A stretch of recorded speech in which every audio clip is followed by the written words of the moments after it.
Children so hungry and malnourished that their bodies are slowly shutting down.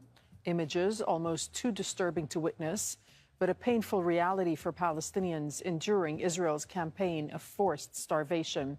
So far, over 90 children have died of hunger. 2 of them died on Thursday. That's just days after Israel announced it would allow more humanitarian aid trucks into Gaza. But mass starvation stalks every family and every neighborhood in Gaza. People are so desperate for something to eat that they surround the trucks as soon as they cross the border, or risk their lives going to the food distribution points run by the notorious Israeli and U.S.-backed Gaza Humanitarian Foundation. And there they come under Israeli fire. At least 91 Palestinians were killed in the past 24 hours while waiting for aid.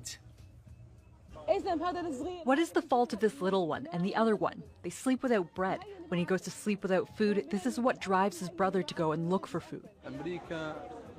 America is heavily supporting Israel with weapons, missiles, and tons of explosives, tons, to kill our people who are hungry and besieged inside the Gaza Strip.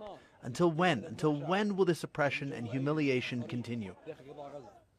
Tariq Abu Azzoum reports from Deir al-Balah in central Gaza. Israel has announced that it will allow for a huge amount of aid to enter Gaza. But what we can see on the ground is that only a very limited number of aid trucks have been trickling in to the strip, and most of them were looted by desperate crowds and criminal gangs who have been working on destabilizing the entire delivery of aid supplies to the designated warehouses. There has been repeated calls from UN agencies on the ground who have been sharing and sounding the alarm over the significant deterioration of the humanitarian conditions. They have been calling for a comprehensive ceasefire. It has been seen as the optimal solution to ensure that aid will reach people in need in Gaza, while the ongoing efforts made by some regional countries to airdrop food to the strip and to allow for a limited number of aid trucks to access Gaza can't be enough to meet the extensive needs of Gaza's population, even for a single day. Tariq Abu Azzoum, Al Jazeera, Deir al-Balah, Palestine. All right, folks, we are back here on WLTH 1370 AM. That's 92.7 in the FM dial. It is 6:41 in the PM here. Yes, 6:41 in the PM here on August the 1st. Good Lord, it's already August. Good God. August the 1st, 2025. The future is here. The future is now. Shout out to my peeps on Facebook, Pearl Hurlston. Thank you for contributing. Oh, wait, who is this? I know this ain't who I think this is. My man, D'Angelo Coles. What's up, brother? See you on Wednesday, bro. Yes, thank you for contributing. Oh, before I start this next story, let me give a big shout out to Freddie Gibbs. Gangsta Gibbs. Yes, Gary, Indiana's east side of Gary's own Freddie Gibbs, who just put out a record last week. I just listened to it last night. Such a talented brother. One of the greatest MCs on the planet. Straight out of Gary, Indiana. One of the greatest rappers alive. Good on him for contributing to the community, for giving back to Westside High. He played football there and gave back to the football team there. So I'm really proud of the brother and happy for his success. Let me just say that. But as you heard in the intro, things are just getting worse in Gaza. Things are getting worse and worse day by day in Gaza. The worst case scenario is playing out according to a lot of people. The BBC actually talked about this. The worst case scenario of famine is currently playing out.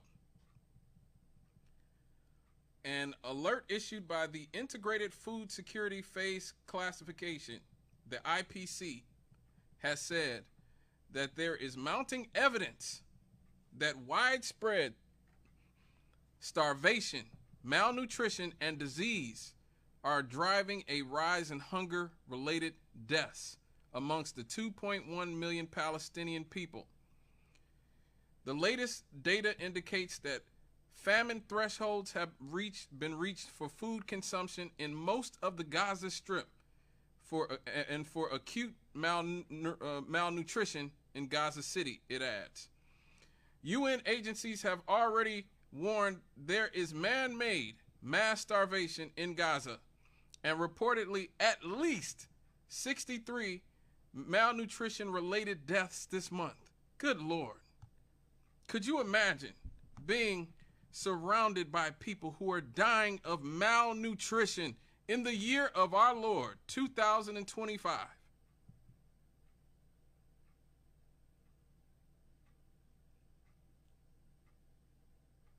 Goodness. They have blamed the crisis on Israel, which controls the entry of all supplies to the territory. Well, yeah. Even before October 7th, Israel actually controlled all the food that could come in and out of Gaza. They actually had the Palestinian people on a diet. They actually counted the amount of calories that were allowed into Gaza before October 7th. They'll tell you that everything is about October 7th. That's not true. The living conditions were horrific in Gaza long before October the 7th. 2023 was the deadliest year for children in Gaza before October 7th. So there's a lot of excuses that you will hear from the Zionists, especially here in the corporate media, which is controlled by Zionists. Let's just be real here. The Democrats and Republicans are both controlled by AIPAC and the Zionists. ABC, NBC, CBS, MSNBC, you're seeing people in the media lose their jobs for criticizing the Zionists in Israel. Meanwhile, if you actually want to know the truth about a lot of this, you'll see it in Israeli media. I tell you guys all the time, Haaretz, which is Israel's version of the New York Times, their biggest newspaper, they'll tell you much more of the truth about what Israel's doing than you'll learn from the New York Times or Chicago Sun-Times or ABC, NBC, CBS. That's how we learned that Netanyahu was literally sending money to Hamas. Yes, the same people that's supposed to be fighting, Benjamin Netanyahu was sending them money for years. Now, why was he doing that? He was doing that because as long as Hamas, a militant anti-Israel group, was in charge, that meant that Israel could stay somewhat of a sympathetic character in the story. The Palestinian Authority, which was the other political entity of the Palestinian people, or should I say is the other political entity, is too popular with the international community. And so the Palestinian Authority was actually so popular that much of the world started advocating for a two-state solution because the Palestinian Authority was so popular. And they were seen as sort of the less violent, less militant option. So Netanyahu literally funds Hamas for the specific point of giving the so-called bad guys money so that Israel can have an excuse to come in whenever they want and to kill as many Palestinians as they want, to keep Palestinian people in what is considered by most of the world as an open-air concentration camp. That's what is considered before October 7th. David Cameron, the conservative, right-wing Prime Minister of England, called it an open-air concentration camp. Before October 7th, mind you, before this whole supposed war on Hamas started. So it's important to get all that out there because, again, much of the American media is compromised by its Zionist puppet masters, and I don't care if people get mad at me saying it, be mad. Now, again, conservatives and Democrats, most of them pretty much all agree with what is happening here. Now, the UN Secretary General Antonio Guterres said the facts are in. They are undeniable. Palestinians in Gaza are enduring a humanitarian catastrophe of epic proportions. This is not a warning. It is a reality unfolding in front of our eyes. The trickle of aid must become an ocean. Food, water, medicine, and fuel must flow in waves and without obstruction. Israel imposed a total blockade on aid and commercial deliveries to Gaza at the start of March and resumed its military offensive against Hamas 2 weeks later, which is complete nonsense, but I digress. That collapsed the 2-month ceasefire. It said it wanted to put pressure on the armed group to release its Israeli hostages. But what they don't tell you is Israel is bombing their own hostages. Israel is starving their own hostages because they don't want the hostages back. They just want an excuse to ethnically cleanse the Palestinian people, and October 7th gave them the excuse that they've been waiting for generations to carry out their final solution, which is to starve, kill, murder, and displace the Palestinian people from a land that they've been on for thousands of years themselves.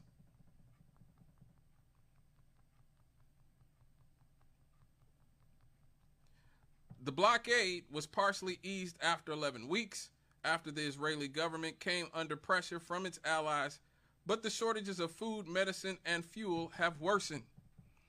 Now, Israel has insisted that there are no restrictions on aid deliveries and that there is no starvation. So what are you going to believe? Them or your lying eyes? However, it has been announced in recent days that measures aimed at helping the UN and its partners collect aid from crossings and distribute it in Gaza, including daily tactical pauses in military operations in 3 areas and designated corridors. The IPC says immediate action must be taken to end the hostilities and allow for an unimpeded, large-scale, life-saving humanitarian response. The report does not formally classify Gaza as being in a famine, saying that can only be made through analysis that will be conducted without delay. The IPC, a global initiative by UN agencies, aid groups, and governments, is the primary mechanism the international community uses to conclude whether a famine is happening. Households are classified as IPC Phase 5 catastrophe if they experience an extreme lack of food, starvation, and exhaustion of coping strategies.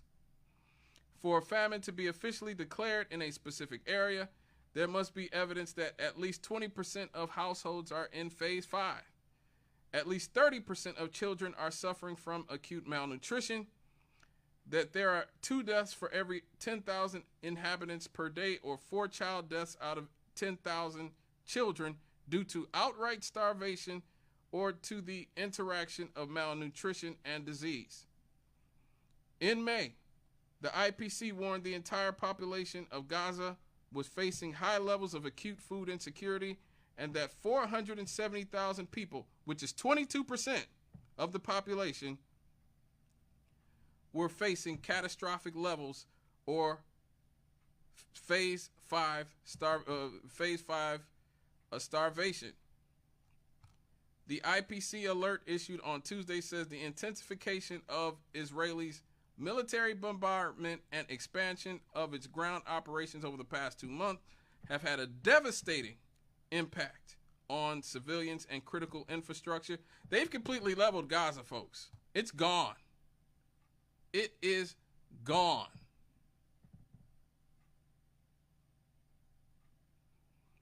People's access to food across Gaza has also become alarmingly erratic and extremely perilous during the same period.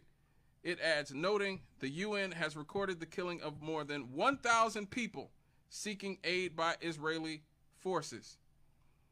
The IPC says malnutrition has been rising rapidly in the first half of July and has reached the famine threshold in Gaza City. It cites the Gaza Nutrition Cluster, which is made up of UN agencies and other humanitarian organizations, as saying more than 20,000 children have been administered to clinics for acute malnutrition between April and mid-July, with more than 3,000 severely malnourished. It says that hospitals have also reported a rapid increase in hunger-related deaths of children under 5 years of age, with at least 16 reported deaths since the 17th of July.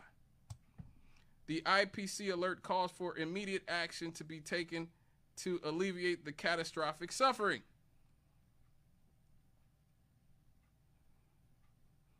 The World Food Program and UNICEF express alarm that 2 famine house thresholds, food consumption and acute malnutrition, had been breached in parts of Gaza.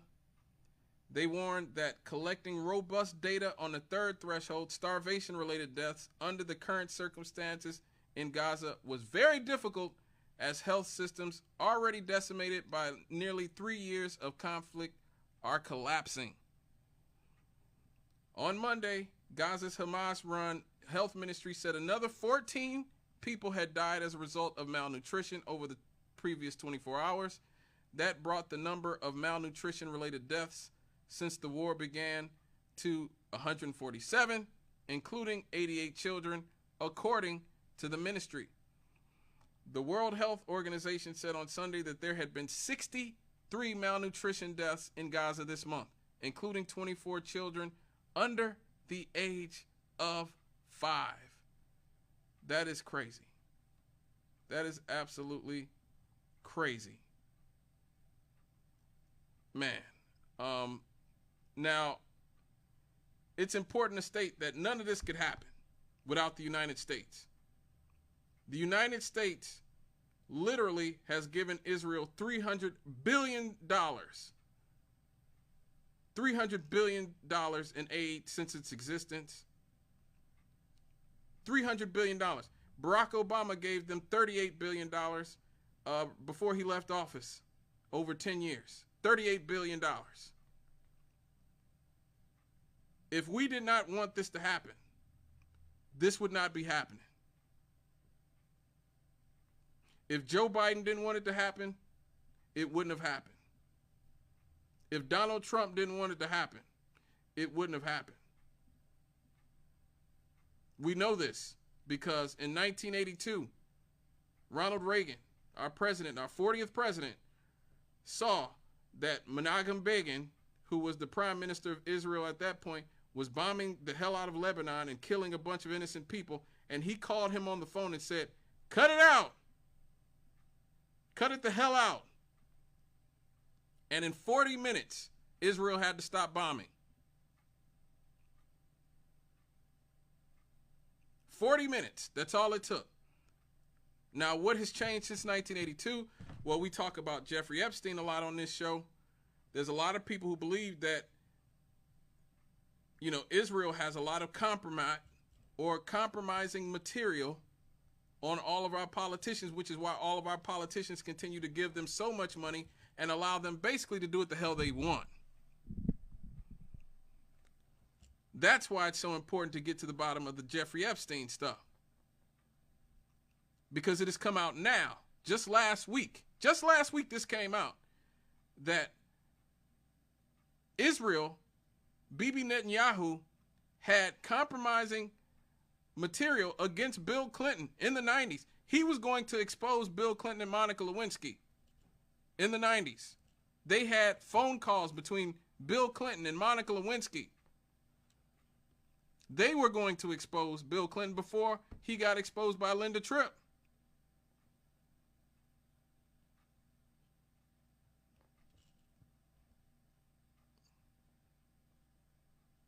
And so when we see that this is the only country in the world that gets to dictate our foreign policy, and not only that, our domestic policy, we are throwing people in jail for criticizing Israel. We are deporting people for criticizing Israel.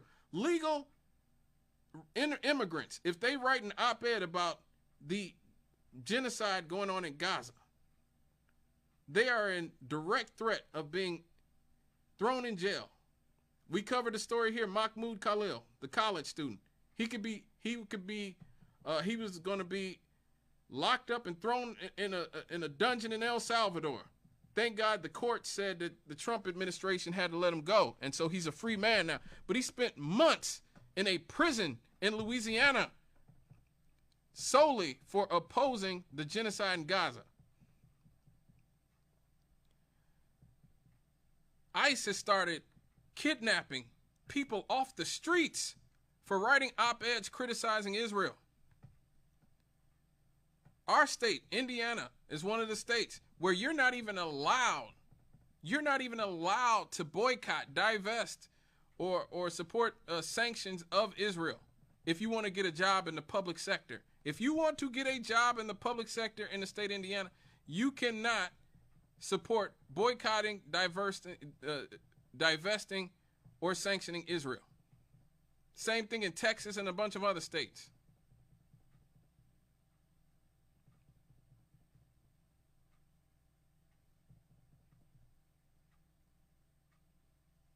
So how do they have this much power and control over our politicians? Again, it is believed that they get compromised. They use people like Jeffrey Epstein to blackmail our politicians.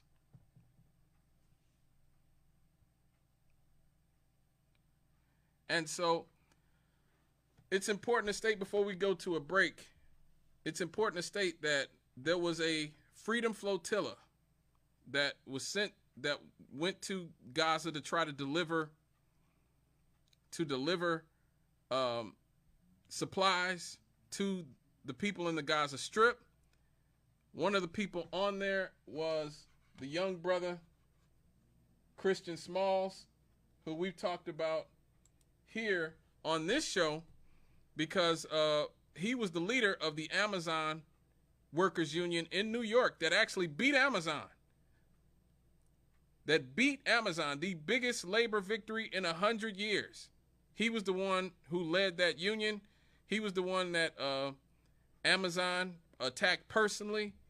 They got their Barack Obama's former press secretary, Jay Carney, to attack this young man and say he was inarticulate, that he was not smart because he's a black dude from the hood, and he looks like a black dude from the hood and dresses like a black dude from the hood. And so they said that he was not smart enough to be taken seriously. Yeah, that's who those liberals are. They pretend to be your friends, but they're saying the same racist stuff behind your back that a lot of conservatives are. And so he has become one of the leaders of our generation in fighting for justice in this world. He was on the Freedom Flotilla. He was actually beaten and assaulted by the Israeli IDF. None of the other people on the boat who are all white or non-black were beaten. Just him. He was beaten. He was brutalized by the Israelis. And notice, not a single black leader said anything about it. The NAACP didn't say nothing about it. Where's all these black Democrats that love to talk about white supremacy at? They ain't have nothing to say about it. Where y'all at? Where y'all at? So before we go to a break, I want to play Christian Smalls in his own words as to why he's doing this and what he's standing up for. You have kids. You know what it's like.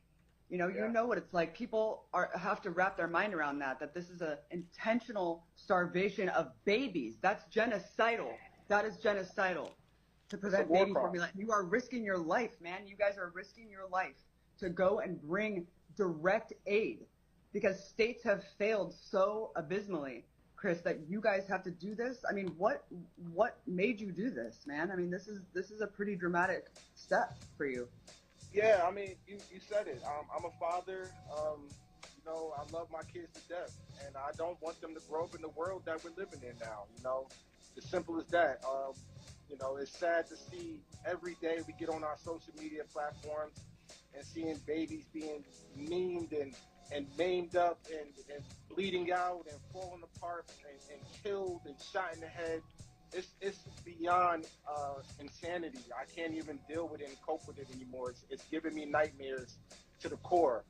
And I don't see how anybody who has a heart can want to live with this type of humanity that we are dealing with right now.